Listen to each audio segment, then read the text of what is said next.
欢迎来到新闻频道。当您订阅频道时，演员们会很高兴。新剧才开机，疑杨洋回家养伤，粉丝透露不满指戏份被抢还要带新人。杨洋回家养伤这一举动，表面上看是因为他在新剧《不让江山》开机当天公开手部骨折，需休养恢复，但结合多方信息来看，此次离组更可能是对剧组在剧本、角色设定和妆造等方面长期不满的集中爆发，是一次以退为进的博弈行为。杨洋在2月22日《不让江山》开机仪式上亲口承认左手骨折，称是因前期高强度武术训练意外受伤，目前已进入正常恢复阶段。现场画面显示他左手缠有绷带或固定装置，但仍坚持完成上香、发红包等流程，展现敬业态度。此前他就有拍戏受伤不公开的习惯，如《凡人修仙传》腿部手术。此次主动说明伤情，被粉丝视为有了底气的表现。尽管伤情真实，但回家养伤发生在开机第2天，且携带多件行李。结合后援会声明，显示出非普通请假的异常性。核心争议点包括：男主高光被削，网传剧本将男主李赤杨洋式的智谋线，不让江山点题台词及军队归属权转移给男二唐匹敌翟子路氏，弱化其枭雄成长主线。妆造严重不公，杨洋仅有5套粗布戏服，而男二、男三却有多达8套精致服饰。女主周洁琼也被降为单恋男三的边缘角色。粉丝质疑阴阳剧本，指控剧组用顶流杨洋招商，实则力捧出品方自家艺人，存在诈骗式合作嫌疑。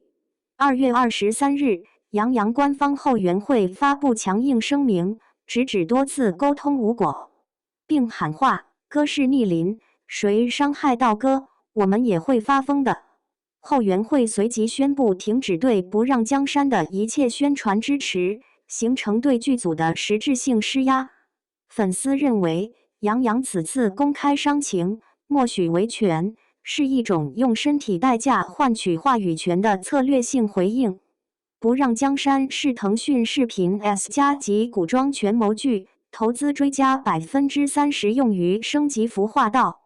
本应是杨洋巩固男频赛道的关键作品。然而，剧组沉默应对争议，被舆论批评为消耗演员敬业精神。若不能妥善解决，恐将影响剧集口碑与播出效果。杨洋在发文及直播中明确表示，骨折是一个意外，已经在恢复中了，请放心。他坦言，此次左手骨折是在为新剧《不让江山》提前进组进行高强度武术训练时不幸受伤所致。尽管伤势影响行动，但他强调目前状态稳定，已进入正常的恢复时间，并承诺会积极配合治疗，尽快康复。左手缠着绷带或夹板，行动受限，杨洋仍坚持出席了《不让江山》的全部开机流程，包括上香、互动游戏、为粉丝发放红包等环节。他在现场多次叮嘱粉丝注意天气变化和路途安全，反以温暖话语安抚他人，被粉丝称为伤者反安慰他人的温柔担当。尽管受伤，剧组暂未宣布调整拍摄进度，杨洋仍将饰演男主角李赤。初期戏份将以文戏为主，保障其康复期间的工作安排。该剧作为腾讯 S+ 级古装传奇项目，由费振翔、明艳执导，备受平台与观众期待。杨洋在《不让江山》开机仪式上手部骨折后，预计可在4至8周内逐步恢复工作。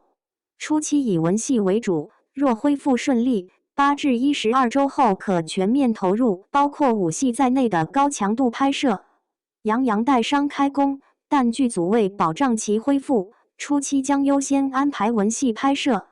避免手部负重或剧烈动作。这一安排既符合医学建议，也体现对演员健康的尊重。若恢复顺利，预计6周后可逐步参与轻度动作戏， 8至12周后全面恢复武戏训练与拍摄。杨洋此次主动公开伤情，被粉丝和媒体视为沟通方式的进步，也引发公众对动作演员职业风险的关注。期待伤开弓，反为粉丝的举动获赞温柔担当。而剧组是否建立完善的安全防护机制，也成为行业反思的焦点。